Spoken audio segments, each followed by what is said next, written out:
Magandang gabi sa inyong lahat. Welcome po sa News Up to Date. Ang topic po natin ngayong gabing ito ay tungkol po sa advisory na inilabas ng Securities and Exchange Commission laban po sa MyTrade. This is to inform the public that the online securities broker MyTrade is not authorized to sell or offer securities to the public in the Philippines. Based on the reports and information gathered by the Commission, MyTrade has been actively employing promotional campaigns on various social media platforms to attract and entice Filipinos to engage in investment and trading activities using its platforms.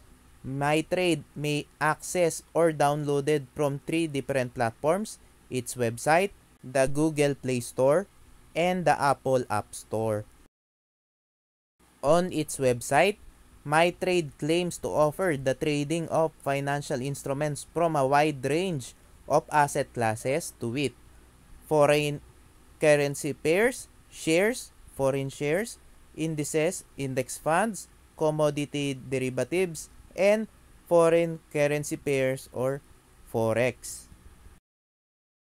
While it appears that the operators of the platform are registered brokers or dealers overseas, and that their securities and investment offerings are registered in various countries, in the Philippines, before securities and investment products can be sold or offered to the public, the Securities Regulation Code requires: first, that the securities being offered are registered with the Philippine Securities and Exchange Commission or SEC.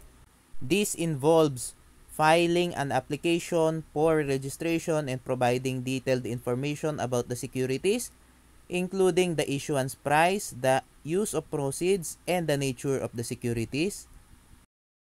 Second, that the securities must be issued by a corporation or a licensed dealer, both of which should be registered in the Philippines. And third, that the issuer possesses a secondary license to sell or offer securities to the public. Lagi po namin sinasabi na dapat po yung mga kumpanya na nag-offer ng investment sa publiko, dapat po ay rehistrado po yan sa Securities and Exchange Commission, at dapat po meron po muna silang secondary license bago po manghingi or mag-solicit o mag-offer ng investment sa publiko. Hindi po pwedeng gawing dahilan na ongoing daw or processing. Dapat bago sila mag-offer, dapat may secondary license na. At kapag wala po, dapat mag-ingat po kayo at umiwas na po kayo. Based on the Commission's database, the operator of the platform MyTrade is not registered as a corporation in the Philippines and operates without the necessary license and or authority to sell or offer any form of securities as defined under Section 3.1 of the Securities Regulation Code or SRC, to engage in the business of buying or selling securities, or as a broker or dealer as provided under Section 28 of the SRC, or to create or operate an exchange for the buying and selling of securities as provided under Section 32 of the SRC.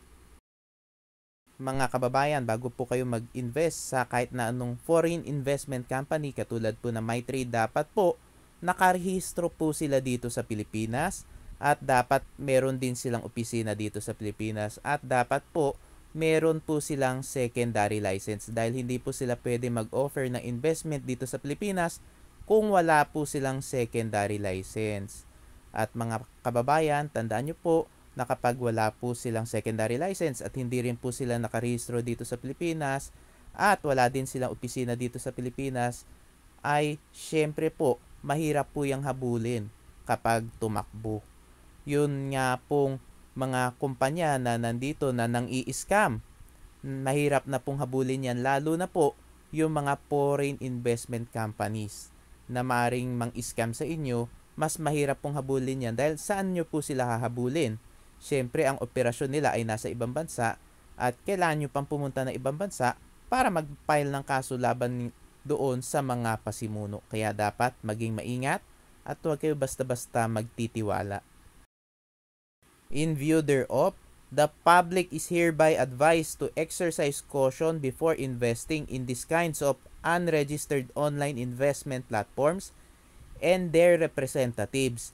In dealing with these unregistered platforms, the Commission reiterates its advisory entitled Advisory Against Dealing with Non-Registered Foreign Entities, Organizations, and Corporations.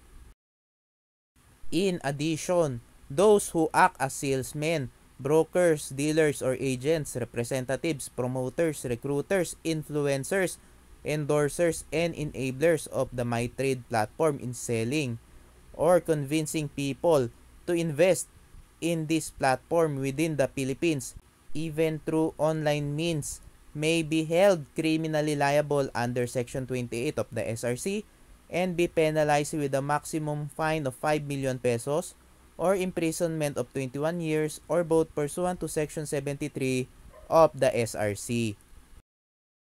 Mga kababayan, umiwas na po kayo dyan sa MyTrade dahil naglabas na po ng advisory ang SEC laban po dyan sa MyTrade. Kung kayo po ay nakapag-invest na dyan, mag-withdraw na po kayo, at kung kayo po ay nagbabalak sumali dyan, wag na po kayong sumali.